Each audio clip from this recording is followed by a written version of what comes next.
तूने मारे से तू आई गीत सुहाने गाती, तूने मारे से तू आई गीत सुहाने गाती। बस्ती बस्ती जंगल जंगल सुख संदेश सुनाती, बस्ती बस्ती जंगल जंगल सुख संदेश सुनाती। हो तेरी चांदी जैसी धारा, हो तेरी चांदी जैसी धारा, मीलों तक बहना गंगा तेरा पानी अमृत घर घर बहता जाए। जो भी मुझे तुझसे जीवन पाए, गंगा तेरा पानी अमृत।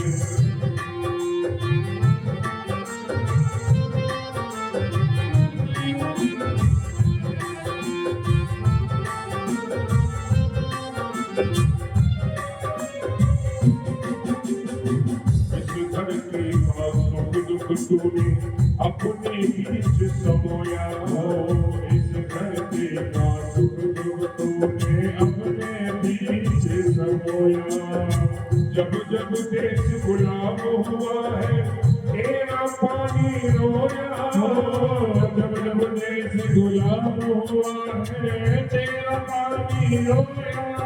ओ जब जब हम आजाद हुए, आजाद हुए मुस्का गंगा तेरा पानी अमृत घर घर बहता जाए। तुझसे जीवन पाए, गंगा तेरा पानी अमृत।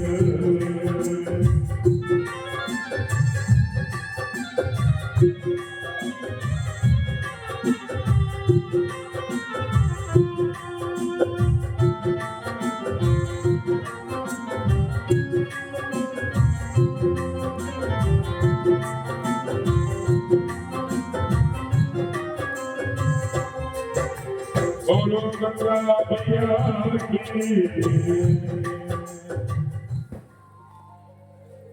गंगा जी कभी जाए जरूर स्नान करके आए। घाटों का भी अलग महत्व है, हरिद्वार का अलग महत्व है, गढ़गंगा का अलग महत्व है, गौमुख का अलग महत्व है ना। तीर्थराज प्रयाग का अलग महत्व है।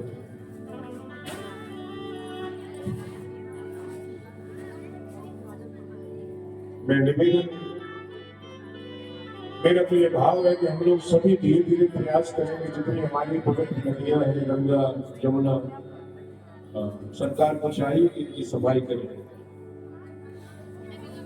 कि जहां जहां धर्म की बात होती है वहां वहां सरकार को सोना नहीं चाहिए। आजकल ये देखा गया है, सनातन की सभ्यता में जब भी प्रहार होता है, कई हमारे राजनेता कुछ अच्छे भी हैं, कुछ मौन रहते हैं। हमारे जो तीर्थ स्थल है, हमारे जो गंगा है, यमुना है, प्रयाग तीर्थराज, देखो कितने लोग, करोड़ों लोगों ने स्नान किया। तो ये व्यवस्थापकों की जिम्मेदारी है कि उस जगह को नहाने के लायक बनाए, उसको बिल्कुल डस्टबिन बना दिया, कूड़ा करकट नाले जाने क्या क्या बाहर। तो ये थोड़ा सोचने वाला विषय है और मुझे लगता है इसमें थोड़ा विचार होना चाहिए। मैं कोई राजनीतिक बात कभी करता नहीं, क्योंकि मेरा राजनीतिक मेरा उधर कोई इन्वेस्ट भी नहीं। मैं तो भगवान के चरणों में ही सुखी हूँ, लेकिन कभी कभी मुझे ऐसा लगता है कि ये थोड़ी सी गलती होती है। अदल बदल के लिए आपने देख लिया, पिछली सरकार ने वादा किया 10 साल वो भी दिल्ली में रहने देगी, यमुना मैया वैसी की वैसी। फिर सरकार बदल गई है, फिर भी बड़ी बड़ी बातें हुई, पर अभी उतना फर्क आया नहीं। उससे पहले जो सरकारें थी वो भी कहते के आई, लेकिन बात बनी नहीं। तो मुझे लगता है हमारे जो मार्गदर्शक है, राजनेता है, समाज में जो वरिष्ठ है, उनको थोड़ा चाहिए कि सनातन की अभी पूरे राष्ट्र का तो हित होना ही होना है, लेकिन सनातन का हित भी तो होना चाहिए। ये थोड़ा आपसे आइए आगे, बड़ी सुंदर कथा है। भागीरथ के वंश में हुए खटवाल राजा, इन्होंने बहुत समय में दोबारा स्वर्ग प्राप्त कर लिया। इतना दान पुण्य इत्यादि ब्राह्मणों को दिया कि थोड़ा ही समय बाकी रह गया था और सब कुछ भगवान के लिए खोल दिया, तो पुण्य दोबारा भगवान का धाम प्राप्त कर।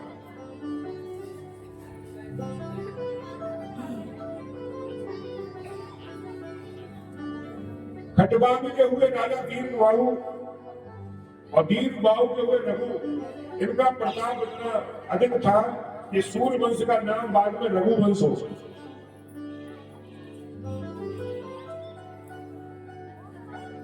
महाराज दशरथ चक्रवर्ती राजा हुए, जिनकी 3 पत्नियां कौशल्या, कैकेयी, सुमित्रा।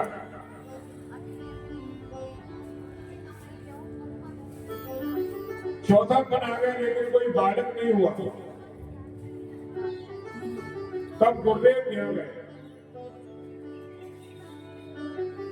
भागवत जी में राम कथा भी है, लेकिन सूक्ष्म है। भाई थोड़ी हम भी प्रभु श्री राम की कथा को थोड़ा सा गाते हैं सूक्ष्म में। बोल सीताराम भगवान की जय, जय जय श्री राम, जय जय श्री राम।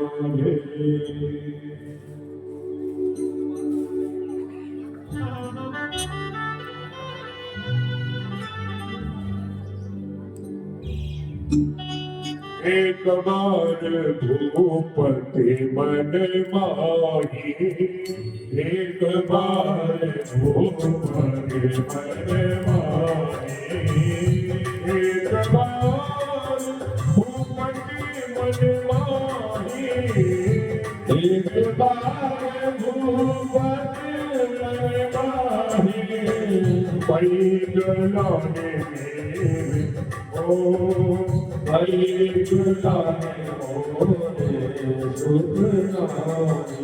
गुरु कह गए तुरंत भूपाला, गुरु कह गए तुरंत भूपाला, जगन्नाथ कर विनय विशाला, जगन्नाथ कर विनय विशाला, सर्वधीन हो ये सुख चारि, सर्वधीन हो ये सुख चारि।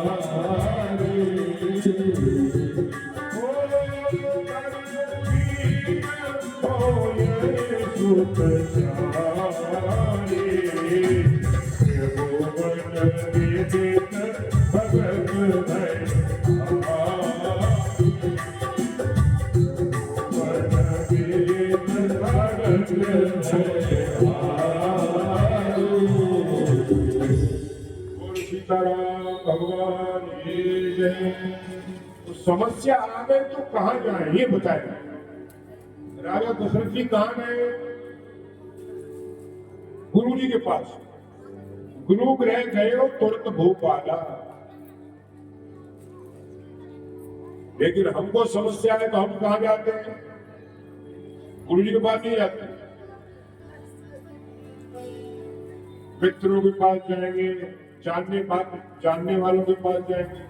महाराज दशरथ जी जैसे ही गुरुदेव के पास गए तो गुरु जी कहते हैं बस आप आ गए ना, आप एक पुत्र के लिए आए हो, धरो धीर होए सुत चारि। गुरुदेव वशिष्ठ कहते हैं कि आप एक पुत्र मांगने आए हैं, लेकिन मैं कहता हूं एक नहीं 4 पुत्र हो, मेरा आशीर्वाद। फिर पुत्र कामेष्टि यज्ञ किया गया।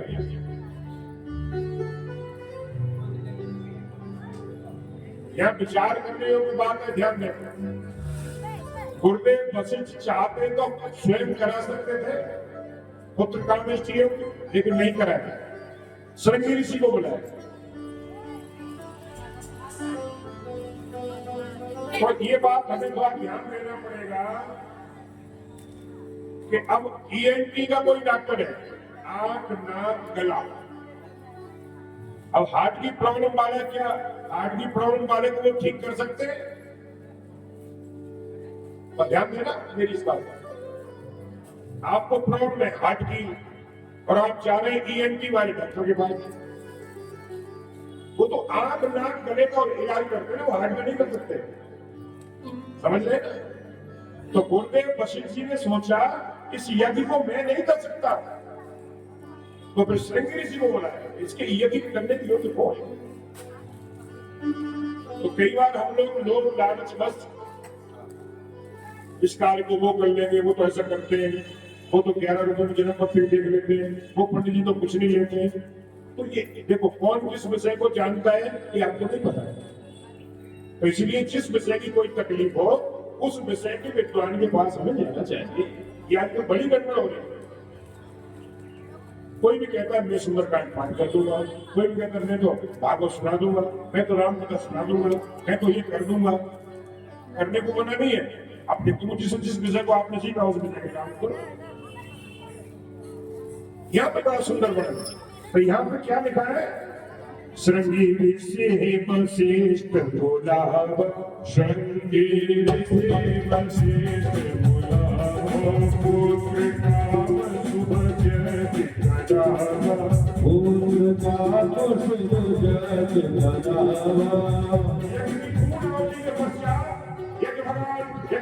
प्रकट हुए जदू का प्रसाद लेकर के गुरुदेव ने महाराज दशरथ जी के हाथ से सभी रानियों में बंटवारा किया।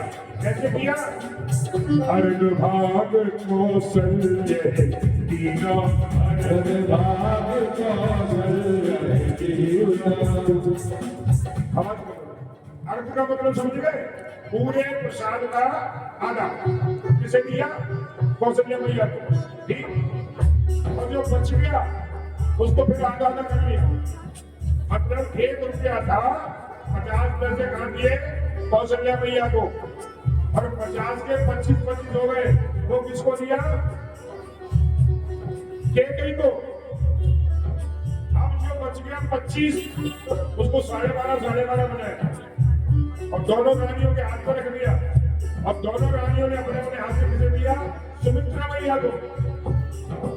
ये यहाँ वर्णन है। अर्ध भाग कौशल्य दीना, अर्ध भाग कौशल्य दीना, उबे भाग आगे कर दीना, उबे भाग आगे कर दीना।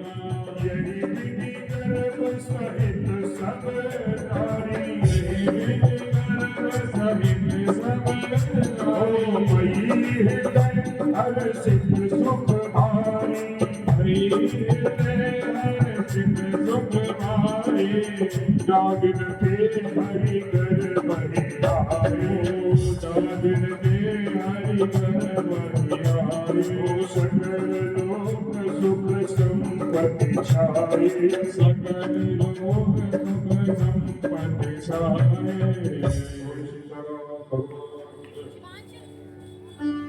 अब देखो दोनों ही बातें यहाँ पे बाबा तुलसी ने पूरी कर दी। कई भक्त लोग कहते हैं कि भगवान तो गर्भ में नहीं आते और कई लोग कहते नहीं, भक्तों की इच्छा रखने के लिए भगवान सब कुछ करते।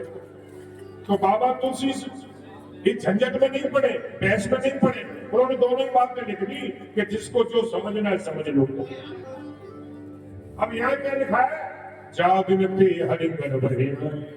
अब ये उन भक्तों के लिए जो ये सोचते हैं कि भगवान तो भक्तों पर कृपा करने के लिए कुछ भी करते हैं, तो भगवान गर्भ में आए ऐसा समझने वाले इधर देख लो। और जिनको लगता है भगवान गर्भ में नहीं आते तो उनके लिए क्या लिख दिया? भाई प्रगट कृपाला दीन दया कौशल्या हितकारी,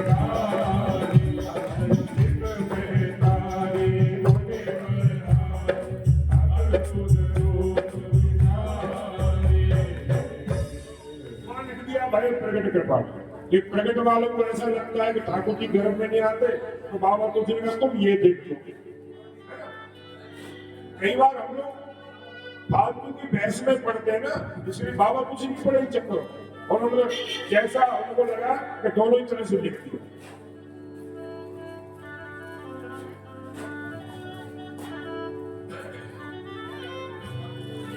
प्रकृति पूरी अयोध्या को सजा रही है कि हमारे राम आ रहे हैं। धीरे धीरे वो समय आया, भगवान गर्भगृह में प्रकट हुए, प्रकट कृपाला चतुर्भुज रूप में। भैया ने कहा कि इतने बड़े बालक नहीं आते, आप तो अपना धनुष बाण साथ ही लाए हो। तब भगवान को कहा छोटे हो जाओ, तो भगवान छोटे हुए। कीजिए सुशीला अति प्रिय शीला। भगवान छोटे होकर के सुने बच्चे सुझाना, रोने ठाला, रोने भी लगे। बड़ी सुंदर लीला की।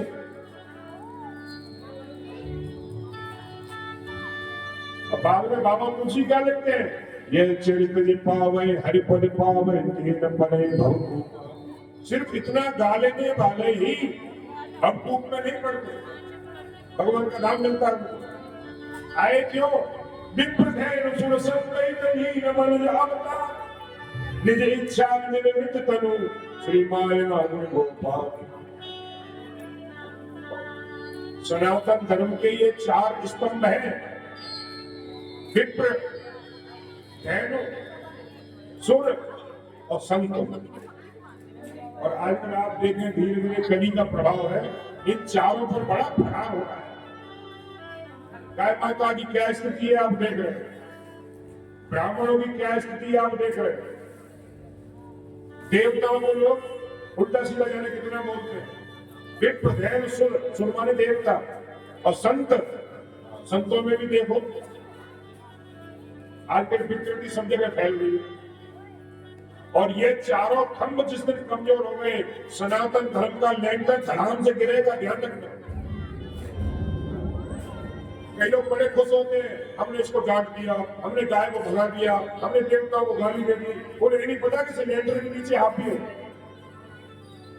इसलिए मेरा सभी से निवेदन है, जिससे जितना धर्म के लिए बन पड़े करते रहो हमेशा। घर से नहीं डाल सकते तो कोई बात नहीं, फेसबुक पे शेयर करते जाओ, कुछ ना कुछ तो करो। बस हमें क्या है, हमें क्या है, एक दिन तुम्हारे घर में परेशानी आ जाएगी तब किससे कहोगे हमें क्या है। सिकुड़ सिकुड़ के पूरे विश्व से भारत में रह गए हो, और वहां भी गड़बड़ रहने में। तो थोड़ा मुझे लगता है इधर भी ध्यान देने की आवश्यकता है ना। ये चारों खंभ जहां ढीले हुए, समझना पूरा सनातन का लेंटर धराम में धरती पे आने वाला है। राजा राम राम राम सीता राम राम राम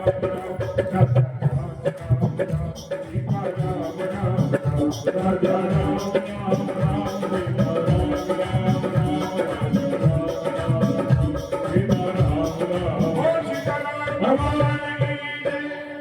भगवान ने अंदाज कर दिया। नौवीं तिथि को कोई पौत्री में रिक्ता होती है, लेकिन अन्नपूर्ण है। भगवान ने नौवीं तिथि को पवित्र करने के लिए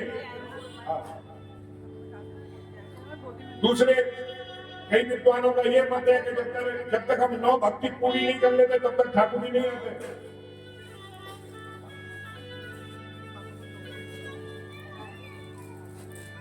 नौ का अंक पूर्ण कैसे है देखे, 9 का 1 से गुणा करो कितना आएगा, थोड़ा करो, आपने तो पढ़े लिखे हो। 9 एकम 9 बराबर 9 दूनी 18, 8 और 1 9 3 9 मल्टीप्लाई बाई 3 कितना होता है 27, 9 की 27, 7 और 2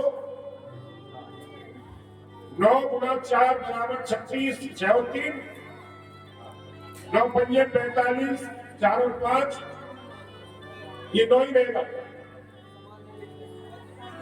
9 छक्के 54, 4 और 5 9, 9 7 63, 6 3 9, 9 8 72, 7 और 2 9, 9 9 81, 8 और 1 9। ये पूर्ण अंक है 9। भगवान ने 9वीं तिथि का चयन किया है, 9वीं को जाओगे। और कब मध्य दिवस शीतल था। ठीक 12 बजे, इस पर भी मैंने चर्चा की थी।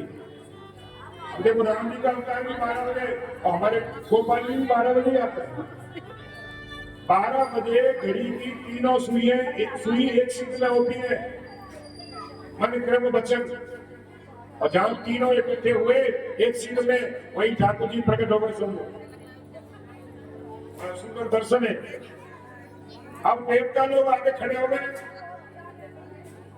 सुर समूह विनती कर पहुंचे निज निज धाम, जग निवास प्रभु प्रगटे अखिल लोक विश्राम। दशरथ जी ने बहुत सुंदर सुंदर बधाई दी है, बहुत दान दिया। सूर्य नारायण भगवान ने सोचा भगवान मेरे वंश में आए हैं तो मैं भगवान का जो उत्सव है उसको मना लूं। ब्रह्मा जी से बोले मुझे छुट्टी चाहिए पितामह 1-2 दिन की।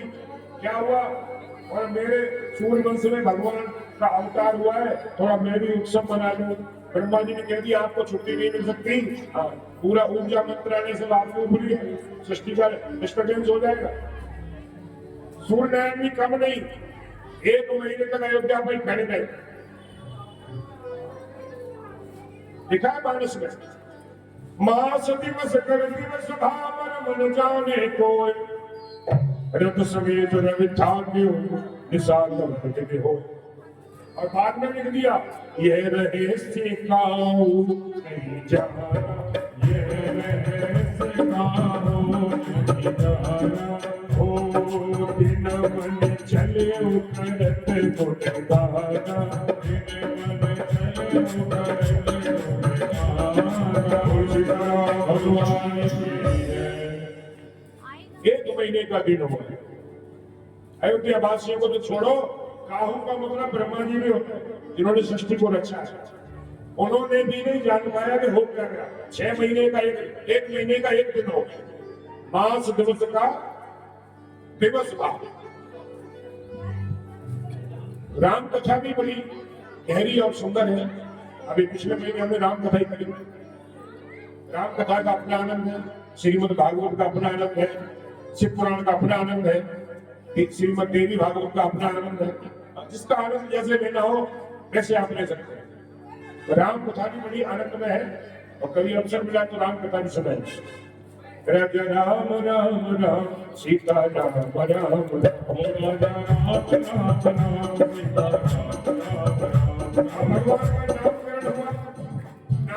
भगवान के नाम में लिखा गया जो आनंद से तो सुख राशि, के लोग सुखासी, जो सुख था राम से नाम, अखिल लोक गायत्री विश्व भरण पोषण कर जोड़ी, काकर नाम भरत से हो, जाके सुनिरन तेरी पुनासा, नाम संतन तेग प्रकाशा। अब यहाँ देखिए आप, पहले राम जी का नाम रखा गया जो सबसे बड़े हैं, जो आनंद सिंधु सुख रस, आनंद के सिंधु है, और उन्होंने उस आनंद के सिंधु में से एक सींग डुबो के छिड़क दिया है सिर्फ, उससे हम लोग पूरी सृष्टि आनंद ले रहे हैं। तो आनंद के सिंधु के पास जाएंगे तो कितना आनंद मिलेगा, ध्यान दें।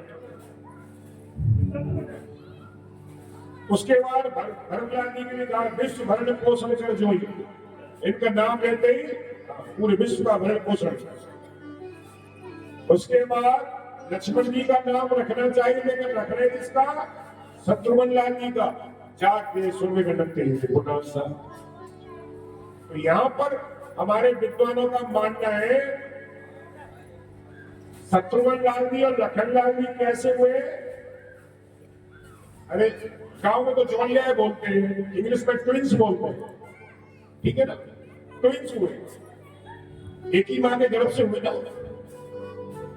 तो अब आप देखिए विज्ञान उस समय कितना आगे था। जो बालक गर्भ में पहले आता है उसका जन्म बाद में होता है। ध्यान देना, ट्विंस में जो पहले गर्भ में आएगा तो जन्म उसका बाद में होगा, उसके बाद जो गर्भ में आएगा उसका जन्म पहले होगा। तो गर्भ में आने से सीनियर माना जाए तो शत्रुघ्न लाल जी, और धरती पे आने से सीनियर माना जाए तो लखन लाल जी। तो गुरुदेव वशिष्ठ ने उसको पूर्ण करने के लिए शत्रुघ्न लाल जी का नाम पहले नामकरण किया। जाके सुमेरन तेरे बोला जाके सुमेरन तेरे बोला ओ नाम शत्रुघ्न के नाम शत्रुघ्न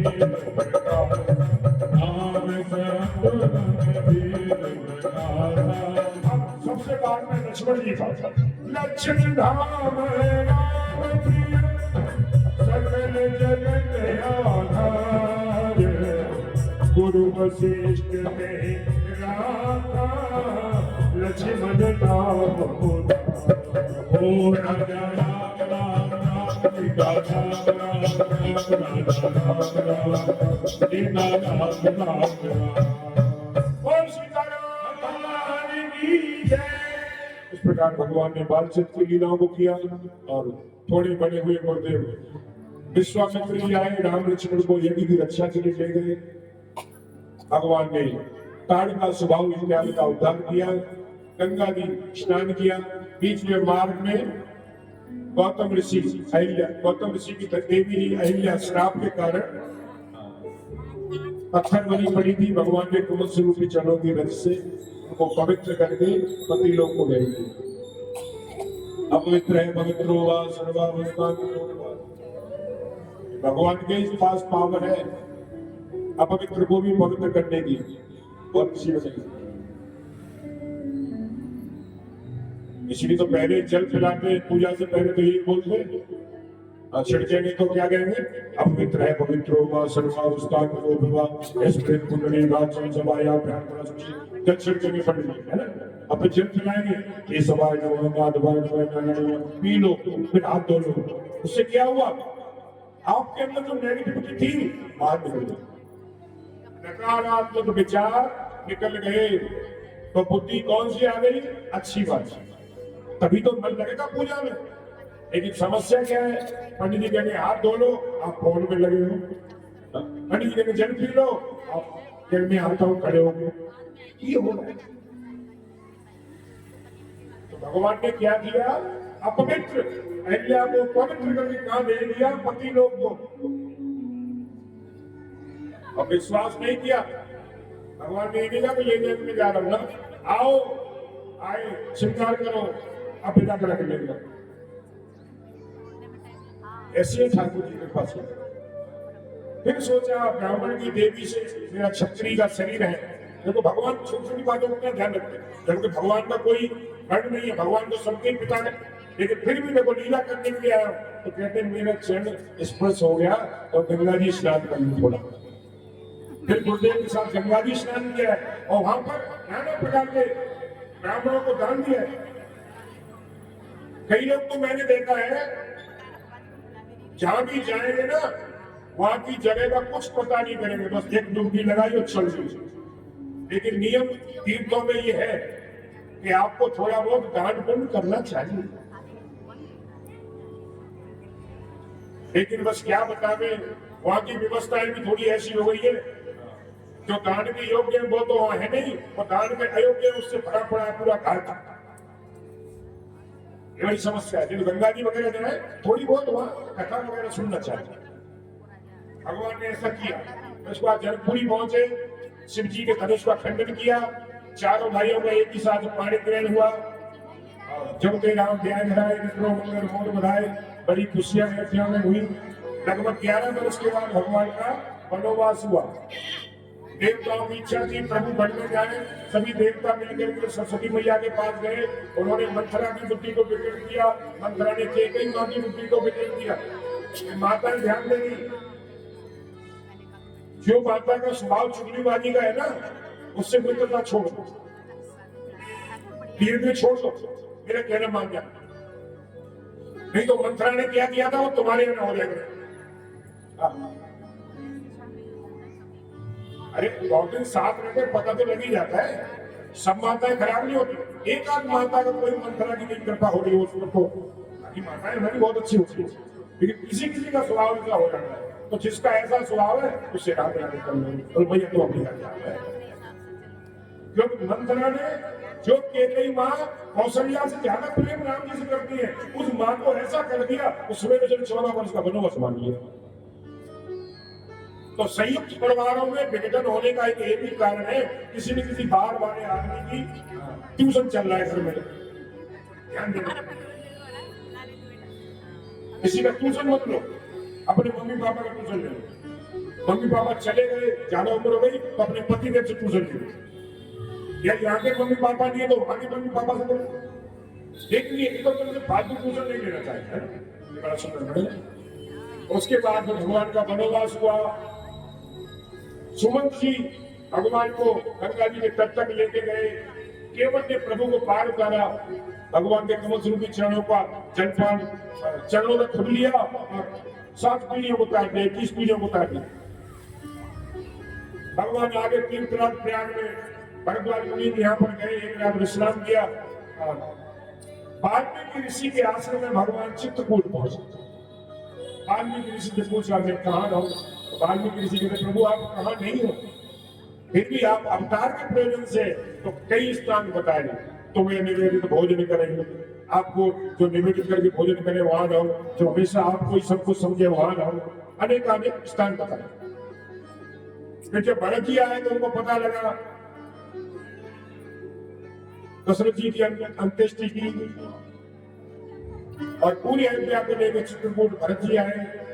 भगवान ने अपनी चरण पादुकाओं लेकर भरत जी को और अयोध्या वासियों को विदा किया। 14वें वर्ष में 13 वर्ष तक भगवान ने यहाँ विदाई की, 14 वर्ष में भगवान अरण्य में आगे बढ़े।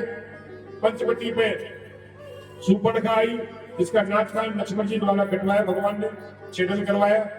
खरदूषण का उद्धार किया भगवान ने। इधर रावण ने मारीच को साथ लेकर के सीता मैया को लिया, सीता मैया का हरण कर लिया, मारीच सोने का मृग बन गया है। भगवान मां को खोजते खोजते आगे बढ़े, जटाई अंत्येष्टि अपने हाथों से की। सबरी मैया के यहाँ जाकर भगवान ने नवता भक्ति का बड़ा सुंदर उपदेश दिया। छोटी सी सबरी वृद्ध हो गई, लेकिन उन्होंने अपनी आस नहीं छोड़ी, रोज रास्ता साथ करती। और आज बतक ऋषि का जो आशीर्वाद गुरुदेव का आज फलीभूत हुआ। भगवान स्वयं खोजते खोजते सबरी मैया को पहुंच गए। जो गुरु जी के चरणों का आश्रय गुरु वाक्य जनार्दन है, जो गुरु जी के वाक्य में भरोसा करता है, फिर ठाकुर जी उस भक्त को स्वयं ढूंढ लेते हैं। बतक ऋषि जब गए थे धरती से, सबरी मैया रोने लगी, मैं किसके सहारे रहूंगी। गुरुदेव कहते हैं पुत्री तुझे कहीं नहीं जाना है, तू यही रहना, मेरा आशीर्वाद है, ठाकुर जी तुझे ढूंढते ढूंढते अपने आप यहीं आ जाए। उसके बाद भगवान ने सबरी से आज्ञा लेकर के आगे की लीला में कमल इत्यादि का, विराट इत्यादि का उद्धार किया। और हनुमान जी ने प्रभु की मित्रता सुग्रीव जी से करवाई, प्रभु ने बाली का उद्धार किया, सुग्रीव जी को राजा बनाया। हनुमान जी माता की खोज के लिए लंका गए, लंका दहन करके आए, प्रभु श्री राम की मुद्रिका मां को लेके आए, वहां से चूड़ामणि लेके आए, फिर सेना तैयार हुई, लंका में चढ़ाई हुई, समुद्र पर सेतु बना और फिर शांति दूत बना के किसे भेजा गया, अंगद जी को। और उसके बाद खूब युद्ध हुआ, भगवान ने पूरी लंका सीताराम कर दिया, विभीषण जी को लंका को भेजा। फिर राम जी सीता मैया को लेके लौट के आए, लगभग 13,000 वर्ष तक धरती पर बड़ा सुंदर राज्य किया। और प्रभु ने फिर इस धराधाम को छोड़ करके साकेत धाम में भगवान पहुंचे। बोलो सीताराम भगवान।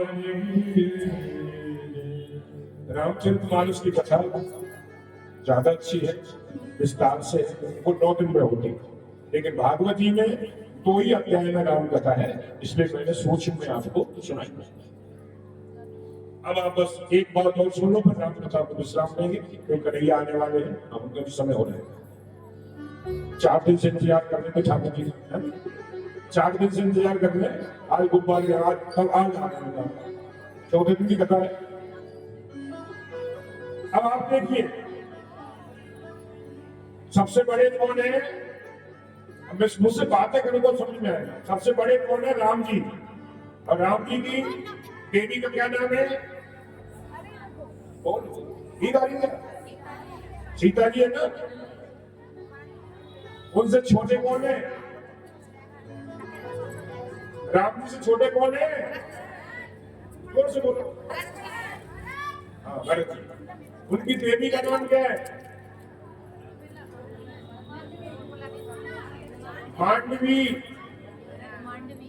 उनसे छोटे कौन है? लक्ष्मण जी। उनकी देवी का नाम उर्मिला। उनसे छोटे कौन है? शत्रुघ्न। और शत्रुघ्न लाल जी की देवी का नाम क्या है? जोर से बोलो। श्रुत कीर्ति। यहां तक समझ में आ गया? अब भगवान को पाने के लिए नीचे से ऊपर चलना पड़ेगा।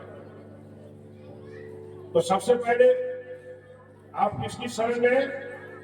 शत्रुघ्न लाल की। लेकिन ये शत्रुघ्न लाल जी तब कार्य करेंगे जब इनकी देवी जी कह देंगी। तो देवी जी कौन है? श्रुत कीर्ति।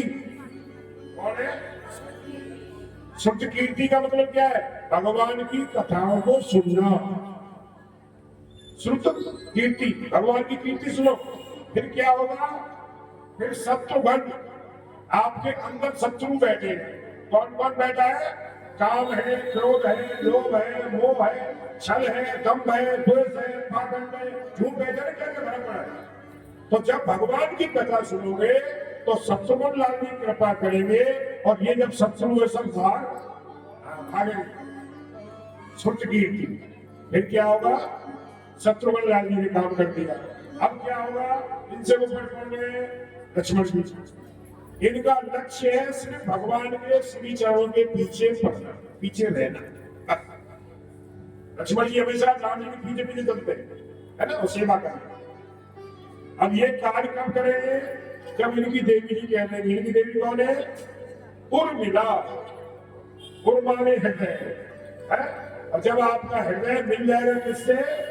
ठाकुर जी से, तो आपका लक्ष्य बन जाएगा कि अब मैं ठाकुर जी को प्राप्त करूं। इनसे ऊपर कौन है? भरतलाल जी। राम रस से लबालब भरे पड़े।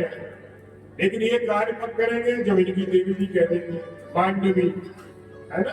मांडवी का मतलब क्या है? पूरा ब्रह्मांड से है, और ब्रह्मांड में जितने जीव हैं उनसे, उनमें आप जब ठाकुर जी को देखोगे ना, सब में ठाकुर जी दिखाई देंगे, तब आप राम रस से भर जाओगे। सब घट मेरा साइया, बाकी घट नहीं होते। फिर आपको जगह जगह ठाकुर जी दिखाई देंगे। फिर आपका बिल्कुल भगवान के प्रति प्रेम हो जाएगा। लेकिन अभी भी भगवान तक पहुंचोगे नहीं। कब तक? जब तक सीता मैया आपके ऊपर हाथ न लगाए, आप धीरे धीरे भक्ति ना करने लग जाए, है ना। फिर भगवान की जब भक्ति करने लग जाएंगे तब राम जी कहेंगे ठीक है, अब तुम मेरे लिए मेरे योग्य हो गए हो, अब तुमको मैं अपने हृदय में वास देता हूँ। मतलब तुमको मुक्ति प्राप्त करा दूंगा, तुमको मोक्ष। तो धर्म, अर्थ, काम और मोक्ष, चारों पदार्थ तभी प्राप्त हो। धर्म क्या है? कथा सुनना, है ना। तो यही से शुरू आप नीचे से करें ऊपर तक, तब राम जी को प्राप्त करें। बोल सीताराम भगवान की। अब आइए कथा को और आगे बढ़ाते हैं। सूर्यवंश की कथा को हम यहीं प्रदान करते हैं। बोल सीताराम भगवान की जय। आगे चंद्रवंश की कथा सुखदेव जी महाराज राजन परीक्षित को सुनाते हैं। नारायण के पुत्र हुए ब्रह्मा, ब्रह्मा के पुत्र हुए अत्रि, अत्रि के पुत्र चंद्रमा, चंद्रमा के बुध, और बुध के हुए पुरुरवा। इनके 6 पुत्र हुए, आयु, सतायु, सत्यायु, रे, विजय और जय। इसी वंश में हुए गादी। इनके कोई पुत्र नहीं था, पुत्री थी सत्यवती। इस पुत्री का विवाह ऋचिक मुनि के साथ हुआ। ऋचिक मुनि ने 2 प्रकार की औषधि बनाई, एक सासू जी के लिए, एक अपनी पत्नी के लिए। खाते समय दवाई होगी अग्नि बदली। और सासू जी के जो पुत्र हुए वो क्षत्रिय होते हुए भी ब्राह्मण, सभी गुणों में ब्राह्मण के हैं। और वो है विश्वामित्र जी, क्षत्रिय होते हुए भी ब्रह्मर्षि कहलाए, राजर्षि कहलाए। और ऋषि मुनि के यहाँ हुए जमदाग्नि, जिनकी पत्नी रेणुका है, और इनके यहाँ हुए सबसे छोटे पुत्र कौन? परशुराम। इनका स्वभाव ब्राह्मण होते हुए क्षत्रिय का था।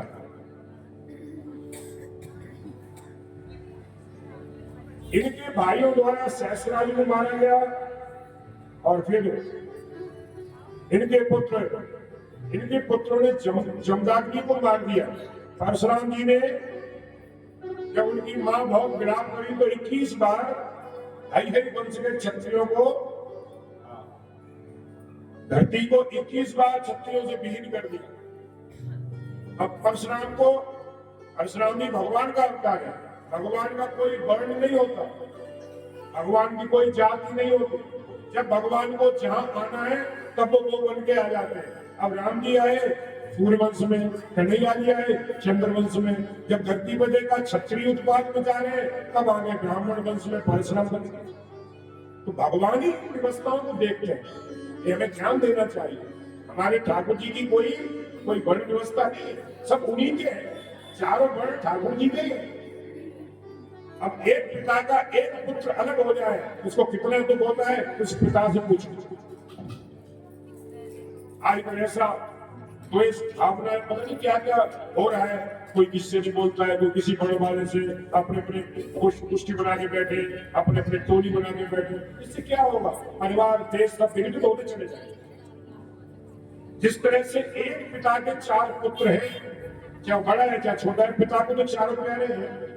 ध्यान दें आप, तो सब है तो ठाकुर जी गई, उनकी इच्छा हो तो वही वर्ण में पहुंच जाते।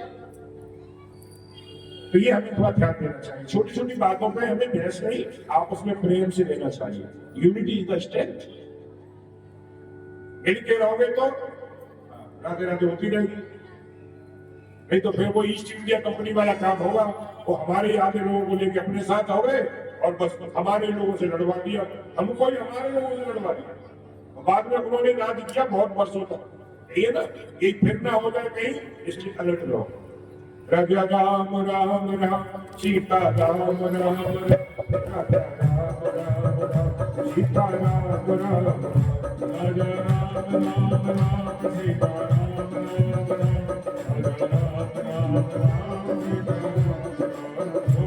विष्णु भगवान की। उधर गादी के विश्वामित्र के यहाँ 100 पुत्र हुए। इसी वंश में आगे चलकर राजा हुए नहुस। इनके 6 पुत्र हुए नहुस के, यति, ययाति, संयाति, आयति, व्यति, कृति। दूसरे नंबर के जो ययाति हैं, इनका विवाह देवयानी के साथ हुआ, जो शुक्राचार्य की पुत्री है। इनके गर्भ से एक बालक जन्मा, जिसे हम यदु कहते हैं। इसी वंश में मेरे गोविंद का प्राकट्य हुआ। परीक्षित जी कहते हैं, गुरुदेव, देवयानी तो ब्राह्मण है, ये आपकी क्षत्रिय राजा है, इनका विवाह कैसे हुआ, ये कथा मैं सुनना चाहता हूं। सुखदेव जी वर्णन करते हैं, राजन, देवयानी एक बार अपनी सहेली शर्मिष्ठा के साथ गई जल विहार को। भूल से देवयानी के कपड़े पहन लिए। देवयानी ने बुरा भला कहा, तुमने मेरे वस्त्र पहन लिए। तो फिर वो क्रोधित हो गई शर्मिष्ठा और कुएं में डाल के देवयानी को आ गई घर। अयाति राजा शिकार के लिए वहां से निकले, उन्होंने देखा कुएं से आवाज आ रही है, तो हाथ पकड़ के उनको रस्सी से निकाल लिया और फिर गंधर्व विधि से विवाह कर लिया। देवयानी ने कहा कि आपने मेरे प्राण बचाए हैं, मैं आपका वर्ण करती हूँ। तो गंधर्व विधि से विवाह हुआ। राजा ने जब पता लगा राजा को मेरी बेटी ने ऐसा कर दिया है, तो दासी के रूप में उस शर्मिष्ठा को भी दे दिया राजा को। तो राजा के अब 2 रानी हो गई, देवयानी भी हो गई, शर्मिष्ठा भी हो गई। देवयानी शुक्राचार्य की बेटी है, शर्मिष्ठा राजा की पत्नी है, राजा की बेटी है। उसके पश्चात गई तो दासी चली थी शर्मिष्ठा, लेकिन धीरे धीरे राजा ने उसको भी अपनी पत्नी के रूप में स्वीकार कर लिया। देवयानी के 2 पुत्र हुए, यदु और कर्मसु, और दासी के 3 हुए, ध्रुव, अनु और पूर्ण।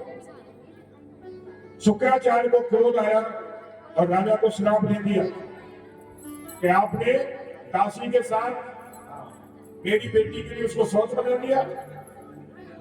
तो क्या श्राप दिया शुक्राचार्य ने कि जाओ आप वृद्धावस्था को प्राप्त हो जाओ। लेकिन राजा की भोग की इच्छा भी पूर्ण नहीं हुई। तो फिर क्या किया, छोटे पुत्र ने उनको युवावस्था दे दी। हजारों वर्ष तक भोग भोगने के बाद भी तृप्ति नहीं हुई। तब उनके मन में गिलानी हो गई और अपने छोटे पुत्र को ही युवा अवस्था वापस दे करके अपनी वृद्धावस्था लेकर के सब कुछ छोड़ छाड़ के तपस्या के लिए चले गए। ये आती भगवान की भक्ति करके आखिर में भगवान को धाम को प्राप्त किया उन्होंने। अयाति के छोटे पुत्र पुरु हुए, इनके वंश में दुष्यंत हुए, और जिनके भरत हुए, इसी वंश में आगे रंगदेव हुए। दुष्यंत और शकुंतला के भरत की कथा आपने सबने सुनी है।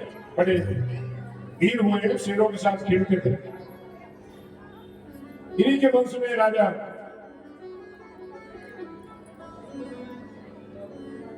भरत हुए, इस वंश में आगे रंगदेव हुए, जिन्होंने अकाल के समय पूरा खजाना प्रजा में बांट दिया। बड़े दानी हुए, बड़े धर्मी हुए रंगदेव। सब कुछ खजाने पूरे खाली कर दिए। 250 ग्राम चावल थे, उसी को भगवान का भोग लगा के जैसे ही पाने चाहे तो भगवान ही स्वयं परीक्षा लेने लिए आए, बेस बदल के। ब्राह्मण बन के आए, वो भी उस ब्राह्मण को दे दिया। उसके बाद जब मैं तुलसा जी का गल डाल के सोचने यार यही भोग लगा लूं, इतने में 5 कुत्तों के साथ एक चांडाल आ गया। राजा ने वो जल होने दे दिया। अब नेत्रों में अश्रुपात होने लगा। गोविंद के चरणों में प्रार्थना की, प्रभु सबको भोजन मिलना चाहिए। भगवान ने थोड़ी देर में अकाल पड़ गया था, खूब बारिश करवाई और पूरी पृथ्वी को जल बदल कर दिया। भगवान ने रंगदेव की परीक्षा ली और इनके वंश में आगे कुरु वंश हुआ, जो कौरव और पांडवों का वंश कहलाया। इसी में एक शाखा हुई पांचाल वंश की, मगध वंश की।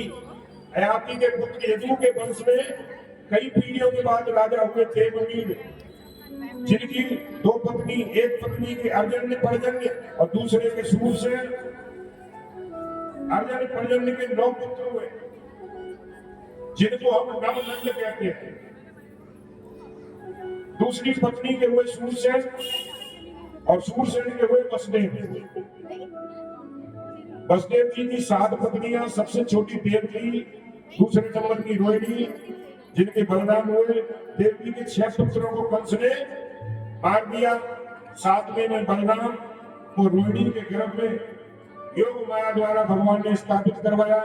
8वें में भगवान गोविंद का प्राकट्य हुआ, मथुरा में जन्म लिया, गोकुल में पल्ला झूले, वृंदावन में जाकर लीला की, कंस आदि दुष्टों का उद्धार किया, जरासंध के भय से द्वारका गए, बहुत विवाह किए, कौरव पांडवों का युद्ध कराया, उद्धव को उपदेश करके अपने धाम को चले गए। परीक्षित जी कहते महाराज मुझे कथा बहुत अच्छी लगी, लेकिन ये मेरी गोविंद की कथा है, इसको सुनने के लिए मैं आपके चरणों में 4 दिन से बैठा हूँ और मैं इस कथा को विस्तार से सुनना चाहता हूँ। अब सुखदेव जी कहते हैं राजन 4 दिन हो गए, आप थक गए हो गए, थोड़ा जलपान ले लो। परीक्षित जी कहते नहीं गुरुदेव,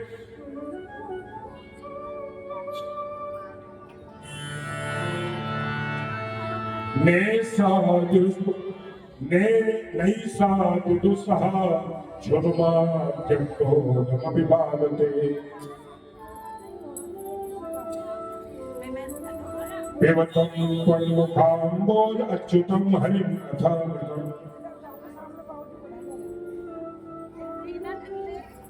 विमतम त्वन मुखाम्बोज अच्युतम हरिम कथामृतम। आपके मुख से अमृत रूपी कथा जो जो आप सुना रहे हो उसको सुनकर के मुझे ना भूख लग रही है ना प्यास लग रही है, मैं तो आनंद में हूं।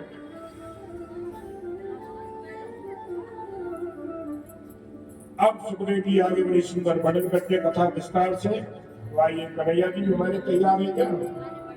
कोई बैठ 10-5 मिनट और बैठ लेंगे। जब जब होए थरक की रानी, जब जब होए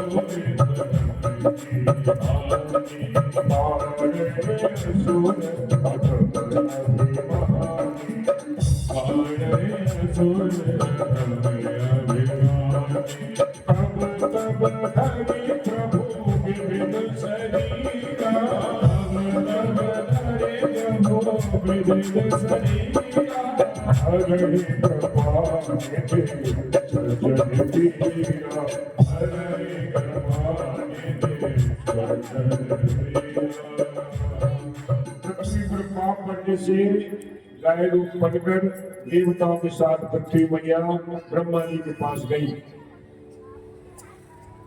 ब्रह्मा जी नारायण का ध्यान करते विनय करते आंखें बंद करके कुछ ही पल में आंखें खोली, आकाशवाणी हुई।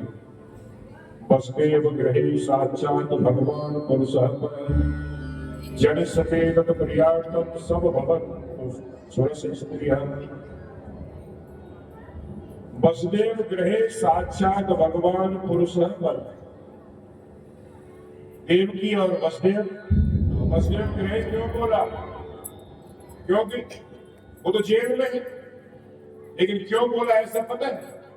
ऐसा इसलिए बोला कि जहां गृहिणी रहती है उसी को घर कहते हैं। क्या धर्मपत्नी हो वही घर है, बाकी ईट मकान के बाउंड्री को घर नहीं कहते। तो यहाँ वसुदेव गृह कहा गया है, ठीक है। जनस्यते प्रियार्थम समभवत सुरस्त्रियः। वसुदेव की पत्नी देवकी के गर्भ से नारायण अवतरित होकर के आएंगे गोकुल में नंद जी के घर में पुत्री के रूप में भगवान की माया अवतार लेगी। मथुरा के राजा उग्रसेन के कोई पुत्र नहीं था। अब कथा बड़ी विस्तार से है। तपस्या के बाद गर्भवती हुई उनकी देवी प्यार करने के लिए गई। दुर्मिट नाम के राक्षस की छाया पड़ने से जो बालक हुआ उसे हम कहते हैं कंस।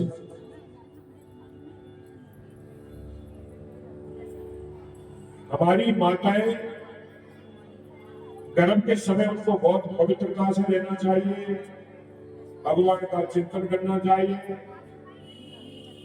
और जहां तक हो सके जो नियम है आदि आप स्वयं भी जानते हैं, सब पढ़े लेते हैं। सनातन के जो आचार विचार है यदि वो माता आदमी करे तो बहुत तेज वाली संतान होती है, बहुत सुंदर पवित्र भगवान की भक्त, बहुत विद्वान। नियम है माताओं के। अब देखो नहीं आप बात, 3 महीने का बालक भी ऐसे करता है नाचने को। क्यों? क्योंकि माता ने टीवी में नाच देगा तो अंदर से ऐसी अनेक कथा है। आपको अभिमन्यु ने पूरा उत्तरा मैया के घर में ही, जो अभिमन्यु अपने मैया के घर में ही सीख गया वो सब कुछ। उनकी देवी उत्तरा भी जब परिषद थी जब हुई, फिर कथाएं आप सब श्रवण करेंगे। अभिमन्यु कथा महाभारत में ज्यादा विस्तार से कभी देखो आप उसको पढ़ते।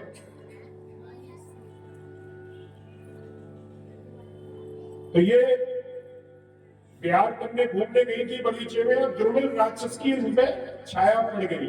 तो यहाँ से हमें शिक्षा मिलती है गर्भवती माताओं को ऐसे ही वहां रात बरात ऐसे ही नहीं घूमना चाहिए।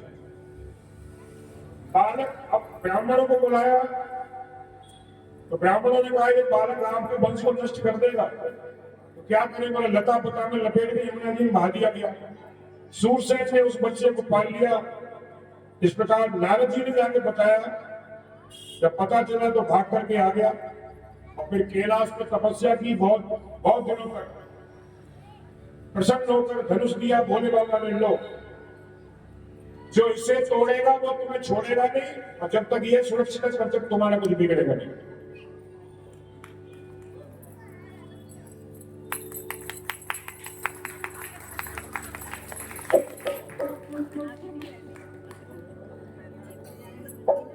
कई राक्षस साथ में लिए, बड़ा बलवान हो गया कंस।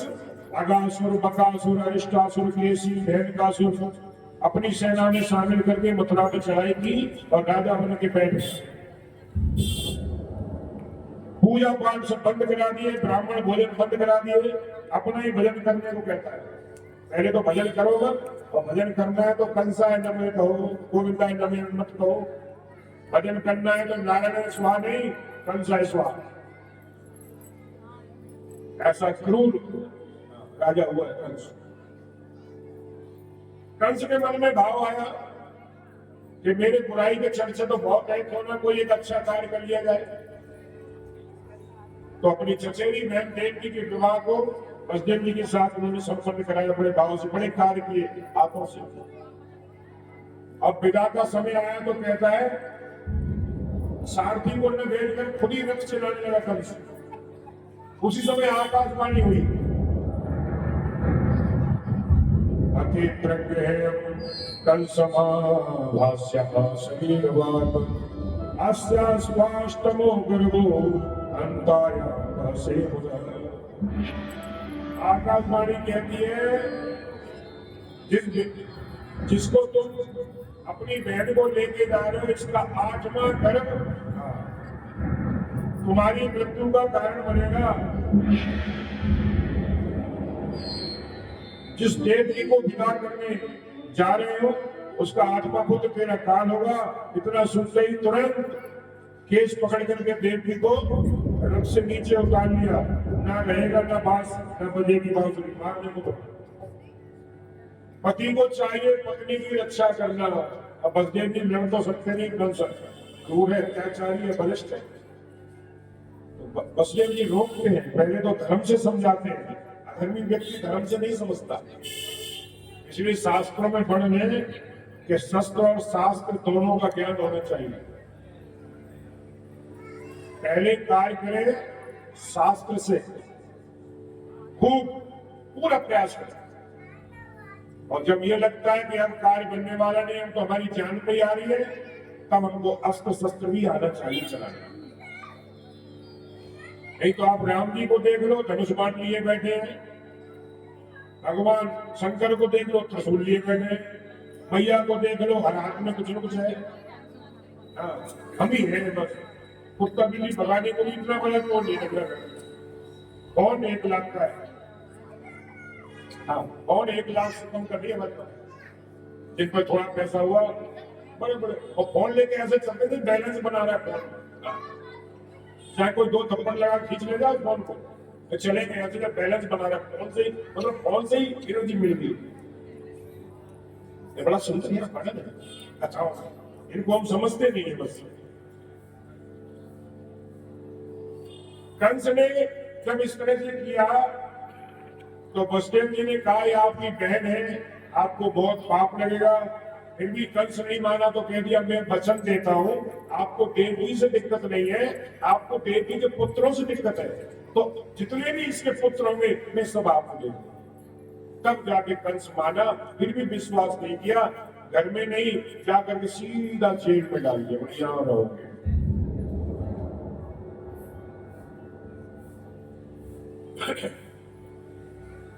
पहला पुत्र हुआ, समय आने पर नाम था कीर्तिमान। वसुदेव ने कंस को सौंप दिया वचन के अनुसार। कंस ने सोचा, मुझे इससे थोड़ी खतरा है, मुझे तो 8 में से खतरा है। अब कह दी जाओ, 8 में हो तब दे दिया। लेकिन नारद जी ने आकर उसकी बुद्धि फेर दी। नारद जी कहते हैं, ये धर्मी हो गया तो जल्दी नहीं मरेगा, अधर्मी तो और अधर्म करता जाए, और अधर्म। अब भगवान कहते हैं, हमें रहने के लायक नहीं। अब नारद जी ने कहा, अरे एक फूल ले लिया, और उसकी जो होती है कैलेक्स कोरोना एंडोसियम जो क्या थे, इनको क्या बोलते हैं, कलियों को ऐसे 7 गिना दी, 8 गिना दी। 8 गिनाने के बाद कहते हैं, इधर से 1 गिनो तो ये 8वां, फिर घुमा दिया, बोला इधर से 1 गिनो ये 8वां। अरे देवताओं को कुछ पता नहीं है कौन सा 8वां हो जाए, कौन सा पहला हो जाए। हाँ, कंस की जैसे बुद्धि फेरी गया और पहले पुत्र को ऐसे करते करते 6 पुत्रों को मार दिया। सातवीं में बलराम गर्भ में आए। इन्होंने सोचा राम अवतार में मैं छोटा था, ये मेरी एक नहीं सुनते थे, अब की बार बड़ा बन के जाऊंगा और ढंग से सेवा करूंगा कि बड़ा भी हूं कहीं मेरी मानेगी भी।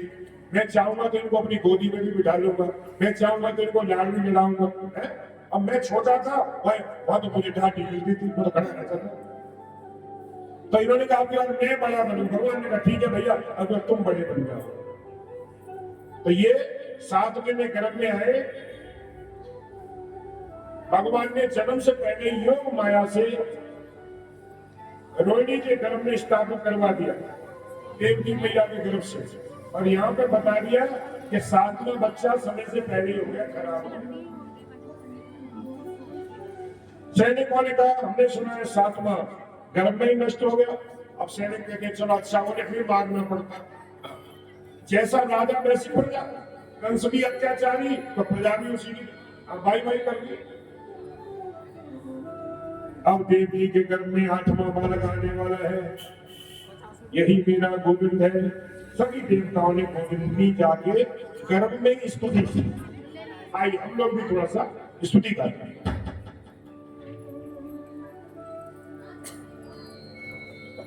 बोल बाल कृष्ण लाल की जय, जय श्री राधे, जय जय श्री राधे। स्वागतम कृष्ण, स्वागतम कृष्ण, स्वागतम शरणागतम कृष्ण, स्वागतम स्वागतम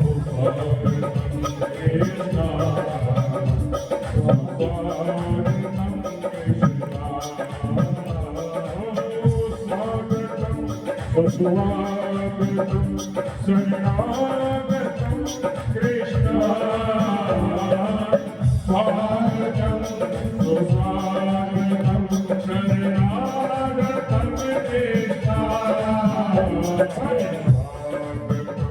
कृष्ण शरणागतम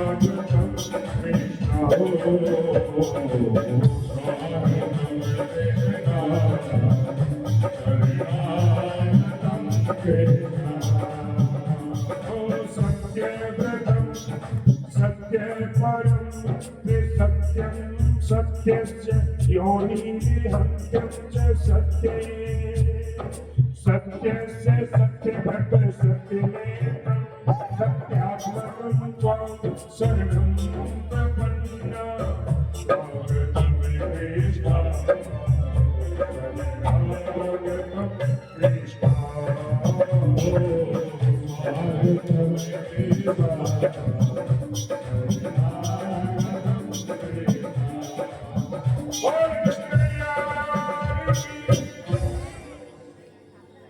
अब देवताओं ने इस प्रकार भगवान के गर्भ में स्तुति की।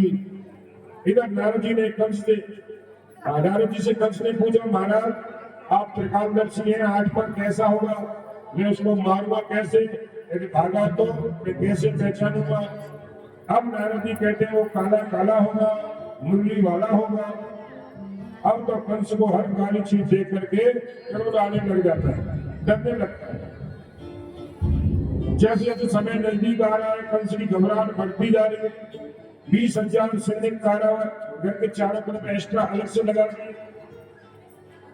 अब धीरे धीरे आ रहा है भादों का महीना, कृष्ण पक्ष, अष्टमी तिथि, रोहिणी नक्षत्र, रात के ठीक 12 बजे योग माया ने पूरे ब्रज की कमान अपने हाथों में ले ली। देव की मां का कारागृह आज मंदिर बन गया। भगवान ठाकुर जी चतुर्भुज रूप से प्रकट हुए, शंख चक्र गदा पद्म धारण किए हुए, पीताम्बरी पहने। इस झांकी को देखकर वसुदेव देव की भाव व्यक्त हो गए। दोनों के नेत्रों से अश्रु झरने लगे। भगवान को कहती है मैया प्रभु छोटे हो जाओ, आप तो अस्त्र शस्त्र लेके आए हो, वस्त्र पहन के आए हो, लोग कहेंगे देवकी ने कैसा बालक को जन्म दिया है।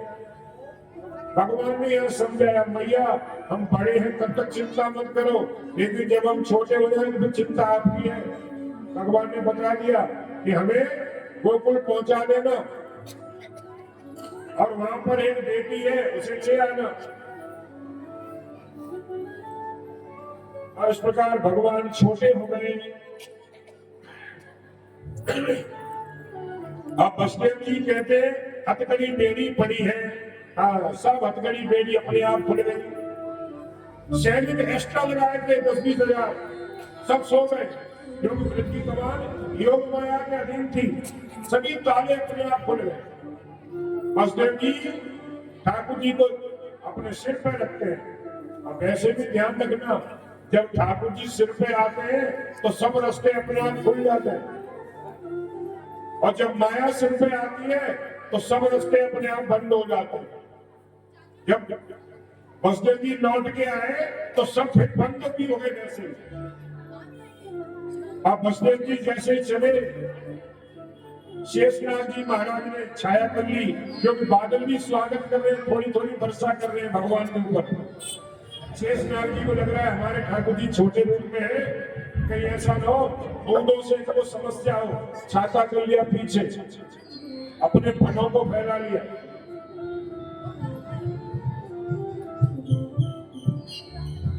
और यमुना मैया ने क्षण स्पर्श करना चाहा तो भगवान ने क्षण निकाल के उनको स्पर्श करा दिया। यमुना मैया ने जगह दे दी और जाकर के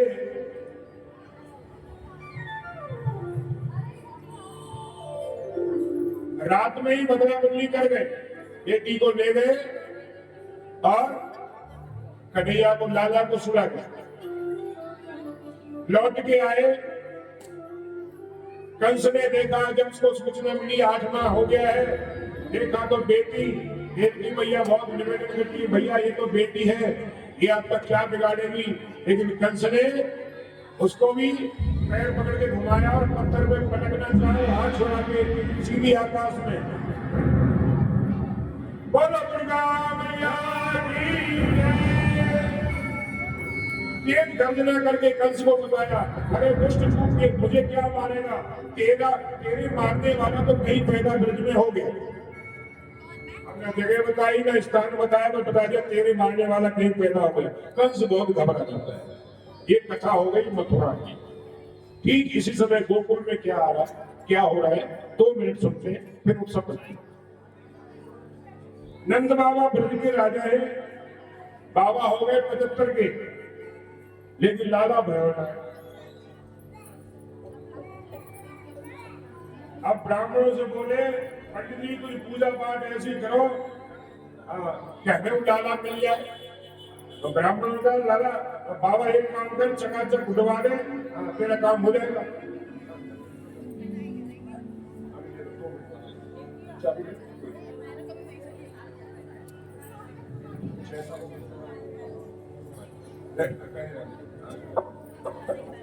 तत्पश्चात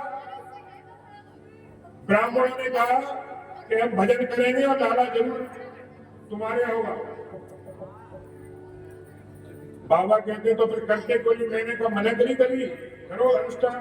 अब ब्राह्मण बन गए अनुष्ठान में, फिर लाला, फिर बाबा बोले कि लाली हो गई तो ब्राह्मण कहते लाली हो जाएगी तो हम बाबू को लाला बना दें, चिंता मत करो। और इस प्रकार नंद बाबा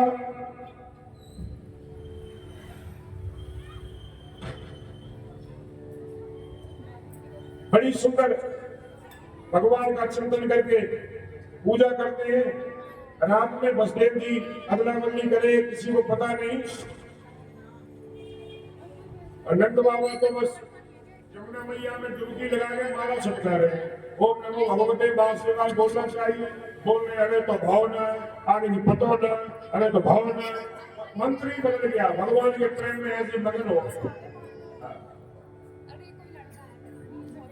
अब इधर नंदा और सुनंदा 2 बहनें हैं नंद बाबा की। इनको पता चलो कि भाभी के कुछ लाला होने वाला तो 6 महीने पहले ही आ गई। मन में सोचने लगी भाभी के लाला हो तो नौल का हार जो भाभी के गले में वही को मिलेगा।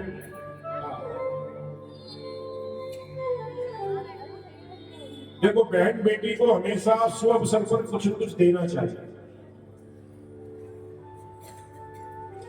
क्यों? कई बार जो बहुएं घर में आती है तो उनको सोचना चाहिए कि भी इसी घर से गई है। जैसे हमारे पति यहाँ जन्मे ऐसे ये भी यही जन्मे थे। तो मुझे लगता है ये सम्मान उस बेटी का मायके में भी उतना ही होना चाहिए हमें। तो आजकल तो वो एक हमारा हंसने का विषय बन गया है बुआ और बहनों का, ये नहीं होना चाहिए। यहाँ पर नंदा सुनंदा आ गई, खूब भाभी की सेवा करती है। अब धीरे धीरे समय आ गया, नौमी को 4 बजे विचार किया आज भाभी जगी ना, क्योंकि रात में अष्टमी को ही बदलावली हो गई, भगवान का तो अष्टमी को ही हो गया जन्म। और सुबह नौमी को देखा जो 4 बजे जगने वाली भाभी को अभी तक जगी ना है, क्योंकि योग माया से सो रही है, वो तो पता ही नहीं क्या हुआ। अब क्या हुआ, सुनंदा दौड़ी आई और 21 बार तो हरिशरणम बोला, कहीं लाल ही ना हो, नहीं तो कुछ मिलेगा नहीं, लाल ही ना, विचार चल रहा है। और धीरे धीरे बड़े साहस से वो झीनी झीनी चद्दर खींच रही, हे हरिशरणम, हे प्रभु भजन चलना चाहता है। अब जैसे ही लाला समझने के लाला हो गए तो भागी भागी है अपनी ब्रजभाषा में खूब बोली। अब कोई बोले क्या है, कोई बात बताओ, कोई नंद बाबा रुद्रा को सीधी जाए, और नंद बाबा का तो मंत्र चल रहा है, अरे तो भाव में आगे नहीं पता। अब जाके नंद बाबा को बुला दिया, बाबा लाला है देव है। नंद बाबा ने उसी समय 108 यमुना मैया में डुबकी लगाई, भागे भागे घर आए, अगरबत्ती पहनी, थापड़ थगुआ चंदन लगाया, पीला पटका डालिया माथे पे चंदन, मूछों पे ताव। फिर बोले छोरा थोड़ा दर्पण लाओ, देखो तुम्हें कैसे लग रहा हो। अब ब्रजवासी तो आने लगे, बाबा तू तो आज बिल्कुल दूल्हे ही लग रहा हो।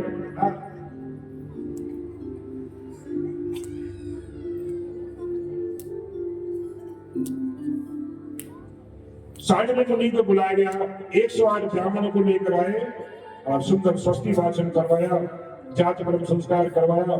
ब्राह्मणों ने जाकर लाला को आशीर्वाद दिया। सभी ब्रज में धीरे धीरे पता लगा, सभी ब्रजवासी नंद भवन में पहुंचे। बोल नंद की जय।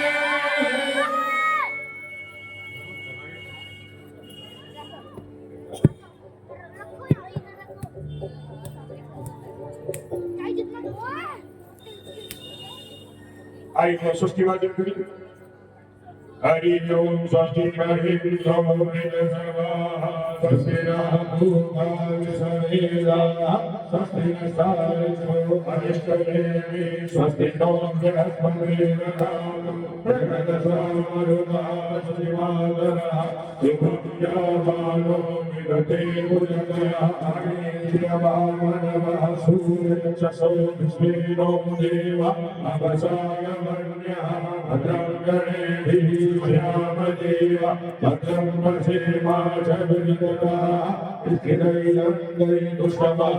स्वस्ति नो बृहस्पति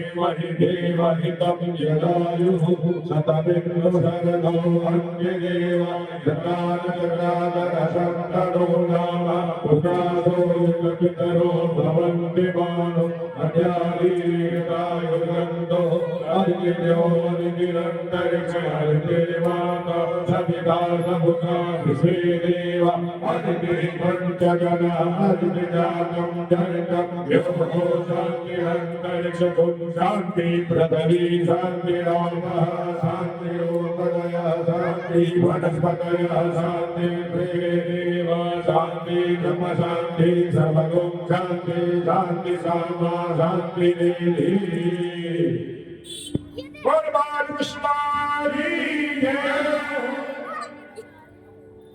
अब नंद भवन में बड़ा सुंदर उत्सव मनाया जा रहा है। नंद बाबा ने दैनुना मेतो प्रदान विक्रय समलन करते गायों को मंगाया, ब्राह्मणों को वस्त्र आभूषण भी दिए, गाय के सींग सोने चांदी से मलवा करके ब्राह्मणों को दिए। फिरादीन सप्त रत्नों के साथ खूब ब्राह्मण 7 तिल के बड़े बड़े पहाड़ बनाए, स्वर्ण मंडित, और ब्राह्मणों को खूब दान दिया। और जो याचक जिस उद्देश्य से आया, नंद बाबा इधर देते जा रहे हैं और लक्ष्मी मैया के हाथ में पृथ्वी कमाने को जहाँ भगवान देते हैं वहीं लक्ष्मी रहती है, जहाँ नारायण रहेंगे वहीं लक्ष्मी रहेंगी। तो जितना दे रहे हैं उससे दुगना वापस पे रहा। बड़ा सुंदर दर्शन है। सभी ब्रजवासी आकर मिश्री दूध इत्यादि खींच बचा दी। बहुत सुंदर सुंदर उत्सव बन रहा है। आइए भी थोड़ा उत्सव बनाए। नंद के आनंद भयो जय कन्हैया लाल, नंद के आनंद भयो जय कन्हैया लाल की, जय कन्हैया लाल की मदन गोपाल की, जय कन्हैया लाल की मदन गोपाल की, नंद के आनंद भयो जय कन्हैया लाल की, नंद के आनंद भयो जय कन्हैया लाल की।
हाथी घोड़ा सोने दीदी राक्षसी घोड़े दीदी लगो बेड़ा कोयरी राक्षसी घोड़े घोड़े पूरी बोला खुशी बेड़ा पूरी बोला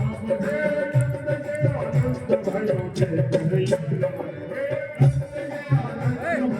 लाल की, जय कन्हैया लाल की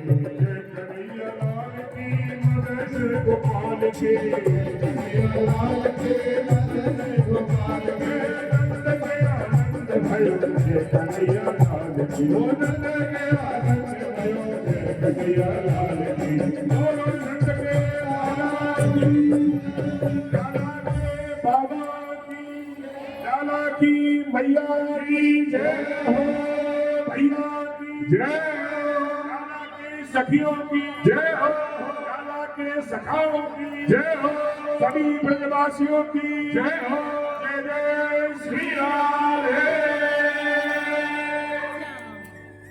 बाबू जी कहाँ है? ठाकुर जी को रख दो। घूम आओगे थोड़ा बहुत कि नहीं? चल नहीं पाओगे तो शिव दर्शन कैसे कर पाएंगे? कोई नहीं, आपने एक बार रख लिया ना, किसी बेटे को दे देना, बड़े छोटे जिसका भी कर करे, थोड़ा उनको लेके घूम लो, फिर किसी को दे देना।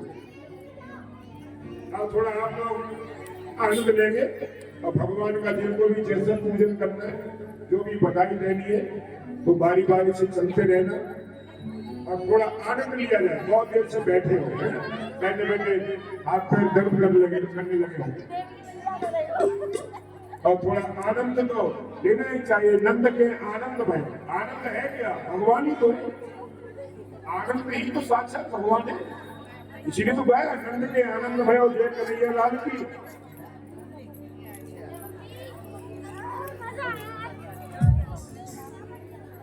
नंदस्त्वात् मुझे उत्पन्ने जाता हेलादो महामना आहुल्य वित्रान वेद ज्ञान स्नातः सुशीलकृतः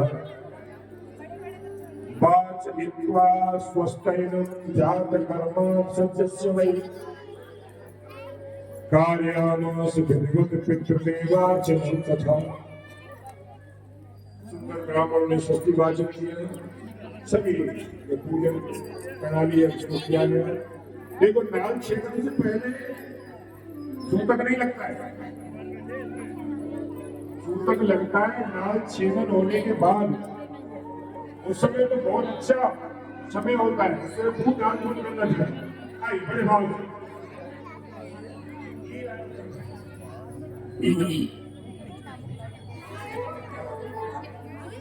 हरिओम। बधाई हो, बधाई हो। माइक वाले नहीं, बिना माइक वाले। बधाई हो, बधाई हो। अब एक बार हाथ खड़े करो जो नाचेंगे। अच्छा अभी ठीक है, बस थोड़े थोड़े करके नहीं तो व्यवस्था भी खड़ी होती है ना। आइए। बिरज में हो रही जय जयकार, नंद घर लाला आगे चलिए। बिरज में हो रही जय जयकार, नंद घर बिरज में हो रही जय जयकार,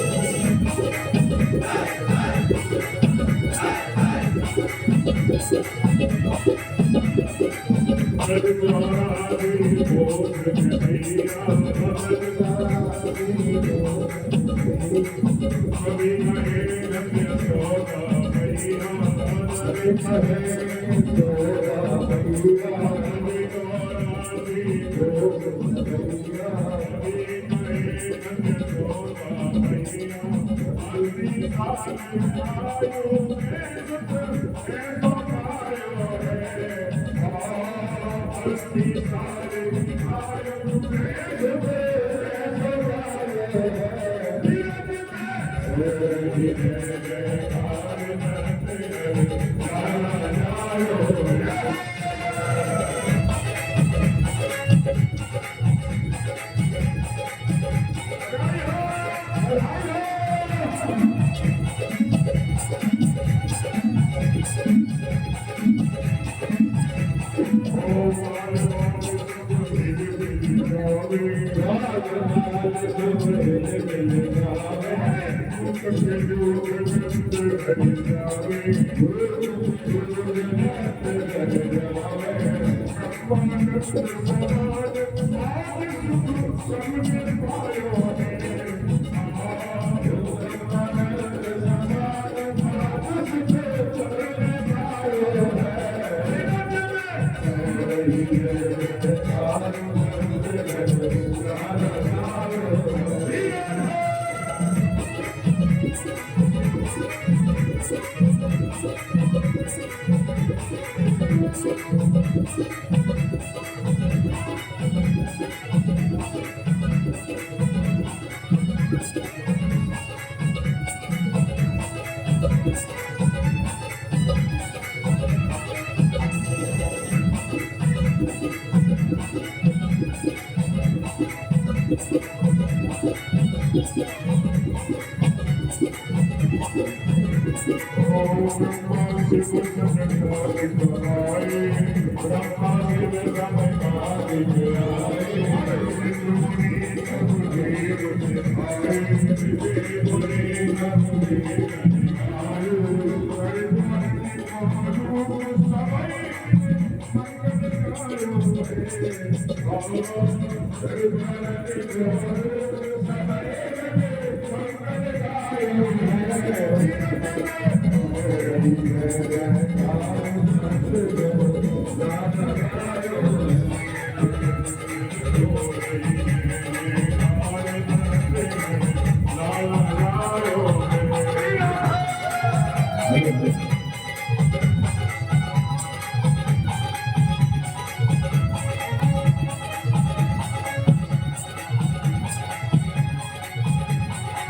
अरे वो तो बोल रहा था अरे अरे वो को नहीं मिला था आनंद लेने को कहा था नाला के भी दर्शन करें जो भी बधाई कराए नहीं करानी तो कोई बात नहीं है लेकिन दर्शन जरूर करें जिसकी जैसी व्यवस्था हो वैसे भाई एक बधाई गाते हैं बाबू जी के हाथ से कोई और ले लो और संपत दर्शन थोड़े थोड़े लाला भी करा लाओ ओ लाला जन्म सुनी आई यशोदा मैया के तुम बधाई लाला यशोदा मैया के तुम बधाई मैया के तुम बधाई मैया के बधाई लाला जन्म सुनी आई यशोदा मैया के तुम बधाई लाला जन्म सुनी आई यशोदा मैया के तुम बधाई मैया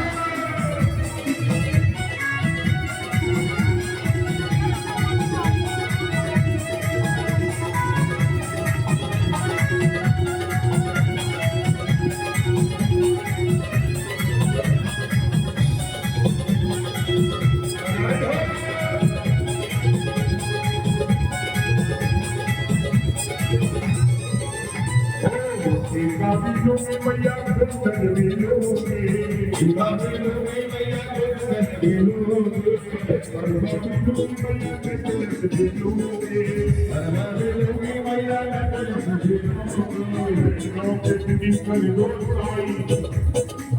दर्शन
अरे पहली बधाई के बाबा की आई पहली बधाई के बाबा की आई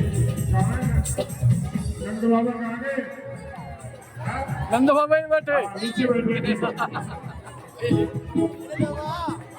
पहली बधाई के बाबा की आई पहली बधाई के बाबा की आई मैया ने खुशियाँ लुटाई अरे मैया ने लुटाई छोटा मैया ने बधाई लाला ने खुशी आई छोटा मैया ने बधाई और बधाई के ताऊ की आई और बधाई के ताऊ की आई ताऊ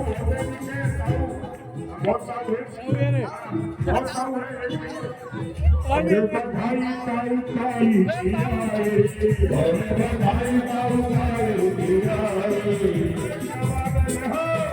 अरे ताई ने खुशियाँ मनाई